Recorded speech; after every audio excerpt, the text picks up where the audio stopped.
So I'm a big fan of woodworking, and I like to acquire new tools when I go to Home Depot or Lowe's or wherever.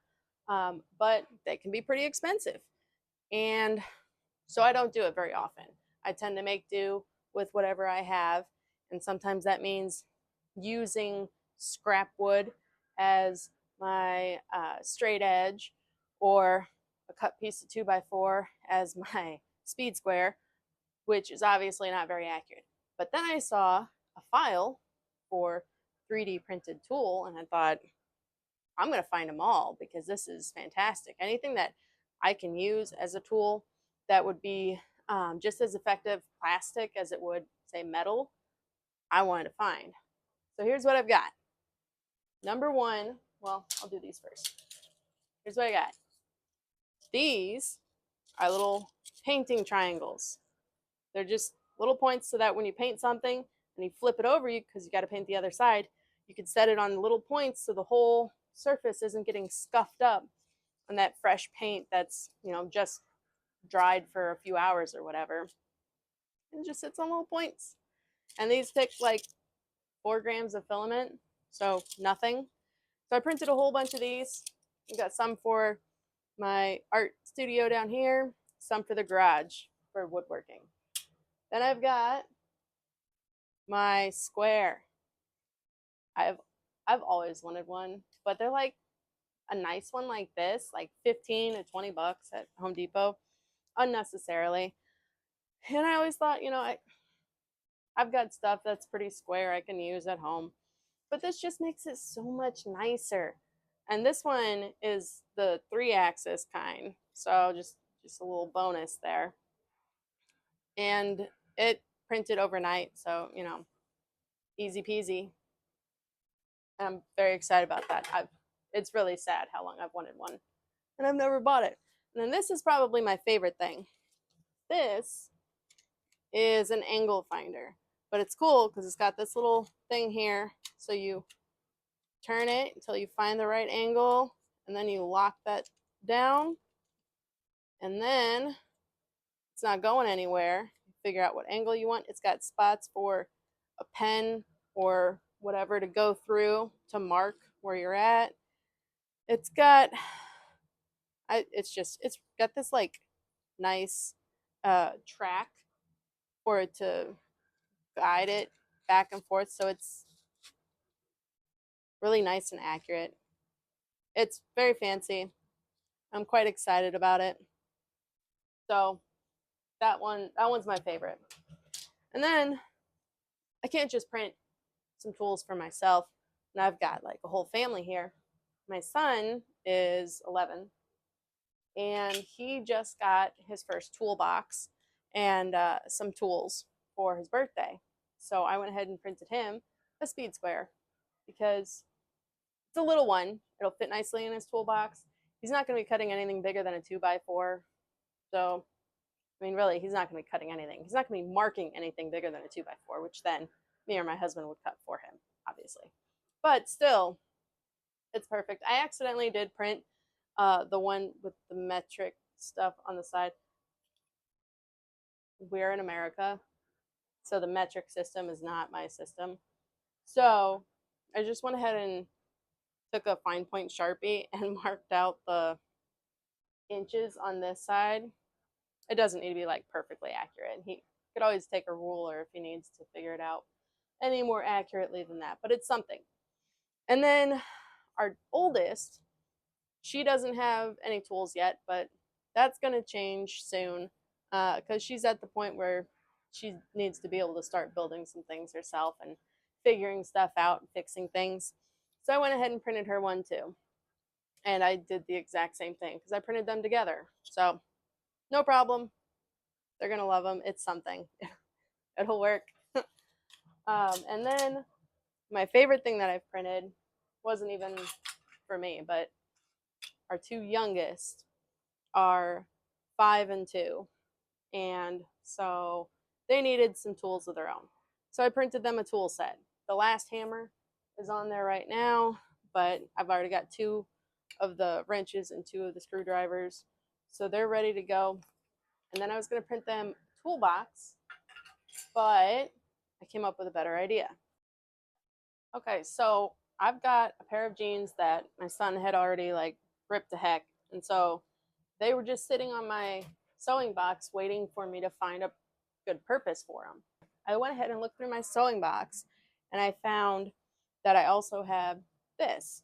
It was the handle, it was like, you know how when you buy something, it comes with a handle and then the extra strap in case you want to wear it like that? But it was for a little carrying case for our 2-year-old. So I took this part off because that's just not even safe with her. And I realized that this could potentially be a belt, and this could potentially be the pockets for the tools. So I did some measuring of my daughters, and I found that, size-wise, it's kind of perfect.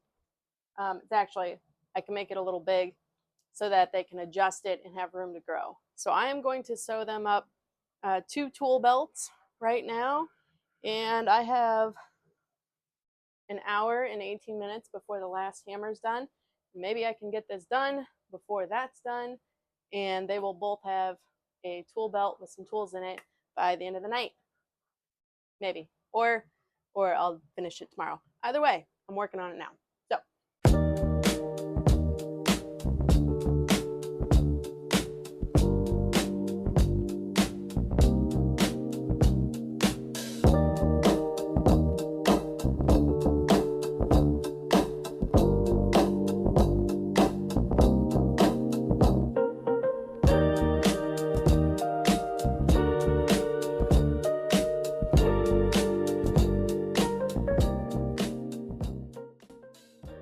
I'm by no means a seamstress, but I know the basics. And so this one is not going to be the straightest line, but it will work. That's the important part. I already went in one direction, and now I've got a little bit of extra, so I'm just going back the other way to make it a little bit stronger until I get to the point where I need to go ahead and stop and tie it off. But, I've already cut it this length. I might as well use what I've got.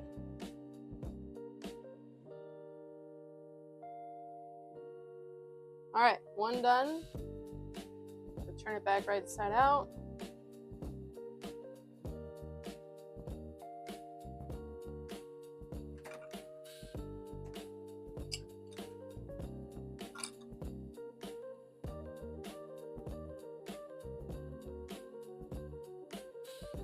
That'll work.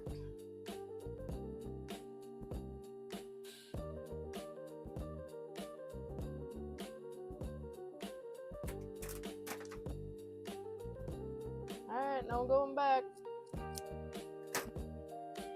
Sometimes it's best to do it fast.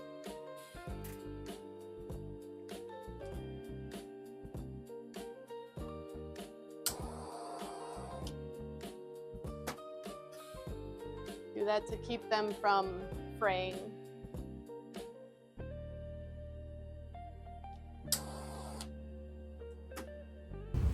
Okay, so I've got 2 of them made. Now I just need to do belt loops. So I'm taking a seam ripper and I'm just gonna rip 4 of these 5 belt loops off. And I'm gonna attach 2 to the front of each of these. 1 for it to go through, the other for it to hook on, at least until they're a little bigger. Hi, kiddo. Hi, baby. What you got? Oh, there's a basketball. Sorry. Hey, I don't want her to see this because it's a surprise. So stay out there and play, okay, guys? It's hard to surprise kids with anything. So just do the best I can. They're playing in the room next door, so we'll see. We'll see if I surprise the girls or not. So it's the next day.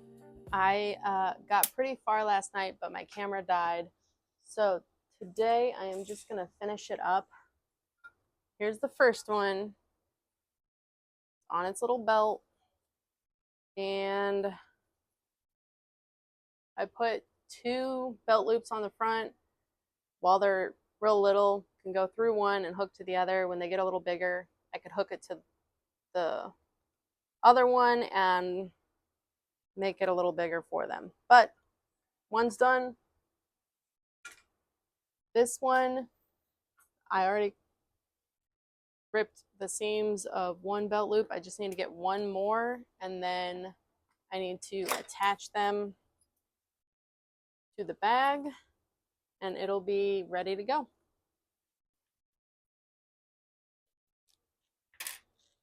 The hardest part of all of this is ripping the seams, which is not hard. It's just kind of annoying because they're on so tight with these jeans that it's kind of difficult.